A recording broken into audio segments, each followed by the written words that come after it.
what's up? Welcome back dito sa ating channel dito sa Mobs TV. Alright, so tayo nagbabalik muli mga babayan para sa isa na namang reaction video. At ngayon ay pag-uusapan natin ang video galing sa channel ni PH TV. At ito na nga mga babayan, nako po, mukhang nag-umpisa na ang Chinese Navy, pinalibutan ang Senkaku. Libo-libong Pinoy na sundalo kailangan umano sa Japan. Iyan ang ating alamin at pag-uusapan mula dito sa channel ni PH TV. Don't forget to subscribe sa kanyang channel. Nandiyan sa baba ang full video link. I-click nyo lang po at i-subscribe at supportahan natin ang kanyang mga video uploads. At syempre kung ikaw ay bago pa lang dito sa ating channel at baka hindi pa po kayo nakasubscribe o bago pa lang po kayo, pa-click naman po ang subscribe button dyan sa ibaba at pakilike na rin ang ating video. Alright, so wag na natin patagalin, umpisahan na natin to. Let's go!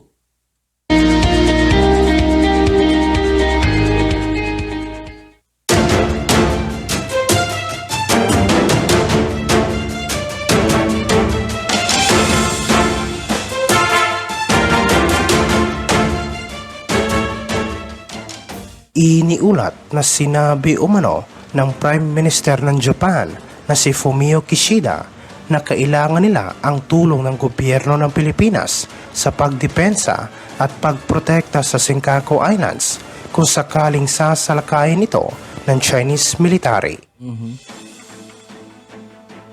Inamin ng Japanese Prime Minister na malaki umano ang maitutulong ng Pilipinas kung papayag na magpadala ang bansa ng mga sundalo sa pinag-aagawang Senkaku Islands dahil wala umano si Kishida sa tapang at kahandaan ng Philippine military. Sinabi niya na hindi umano magiging sapat ang pwersa ng kanilang bansa at mangangailangan sila ng tulong mula sa mga kaalyado at kasama na dito ang Pilipinas at layon din nilang madagdagan ang kanilang manpower kung sakaling magkakagulo sa Senkaku Islands. Sinabi ni Kishida na malaki ang kanyang tiwala sa Armed Forces of the Philippines dahil sa mahabang karanasan nito sa pagkikipaglaban at umaasa siya na tutulong ang Philippine government sa pagprotekta sa demokrasya.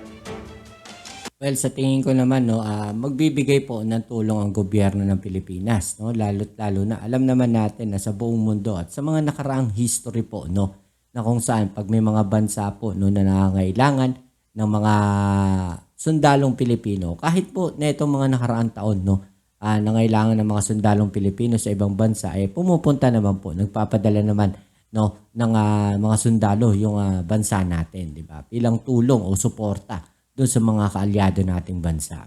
Usually sa mga sa panahon ngayon sa mga UN humanitarian na ginagawa sa mga lugar na magugulo, di ba?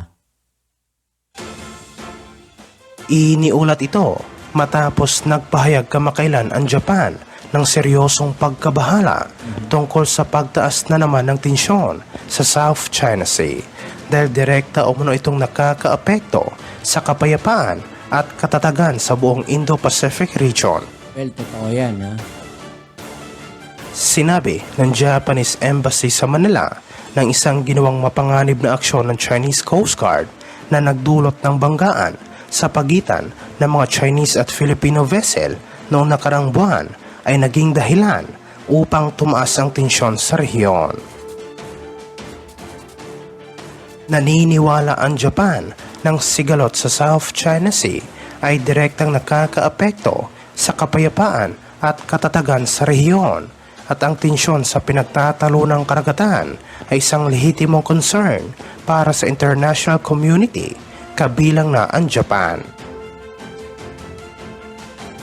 At dahil dito, tinututulan ng Japanese government ang anumang unilateral na pagtatangka na baguhin ang status quo sa pamamagitan ng paggamit ng puwersa, gayon din sa mga aksyon na nagpapataas ng tensyon sa South China Sea.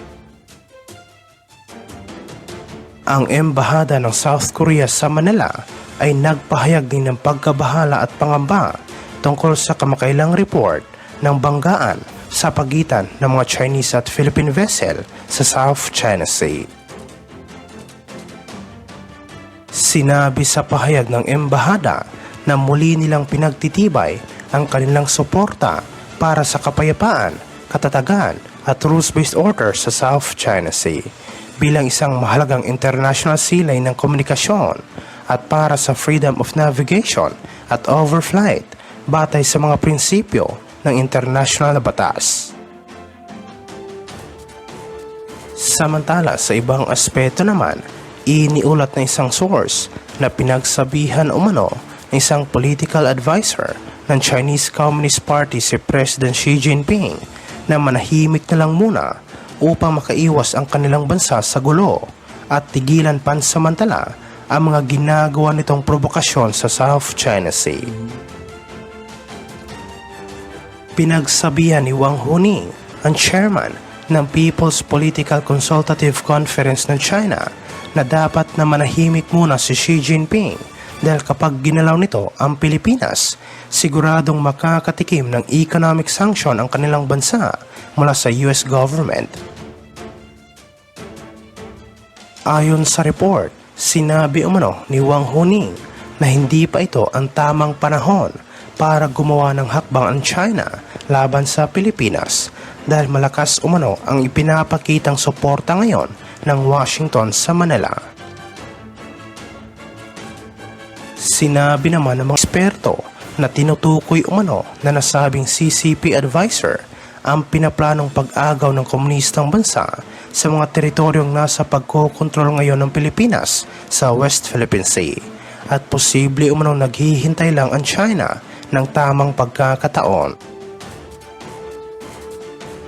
Iniulat ito matapos nangako ang Chinese Coast Guard na ipagpapatuloy ang mga ginagawa nitong law enforcement activities sa Ayungin Shoal na kung saan patuloy na iginigiit ng CCG na ang lugar ay bahagi ng kanilang tinatawag na Nansha Islands. Talaga lang Sa isang pahayag na ibinahagi ng Chinese Embassy sa Manila, sinabi ni Ganyo, ang tagapagsalita ng Chinese Coast Guard, na 2 supply ship at 2 Coast Guard vessel mula sa Pilipinas ang iligal na pumasok sa Renai Reef nang walang pahintulot mula sa gobyerno ng China. Grabe, no?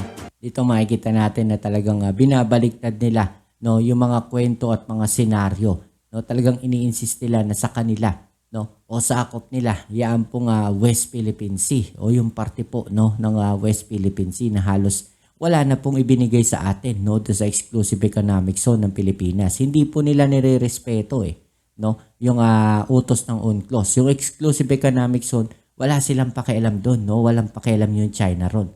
Diba? Kung makikita natin, ganun po, no, yung sistema na kanilang ginagawa ngayon, diba?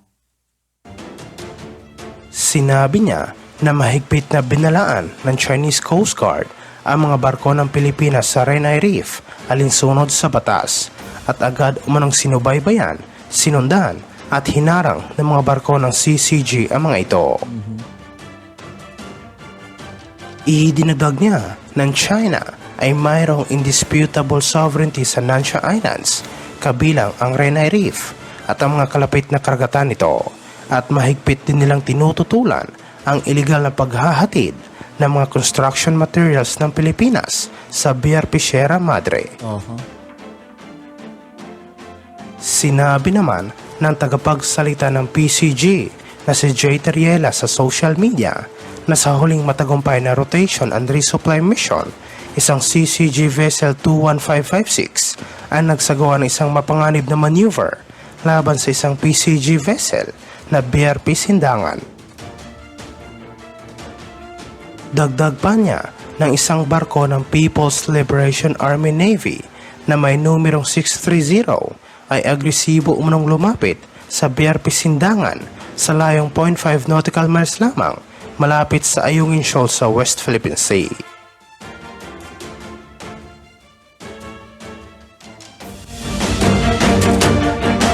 Alright, so yung mga kababayan, no?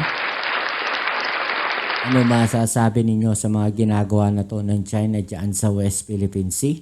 I-comment down ninyo dyan sa ibaba at atin yung pag-usapan, alright?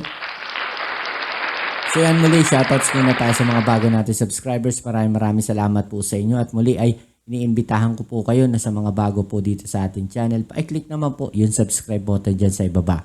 At pakilike na rin po ang ating video. Alright, so kita-kits tayo sa ating next video. Ito muli yan yung Kuya Mobs, it's Mobs TV. Peace. I'm out.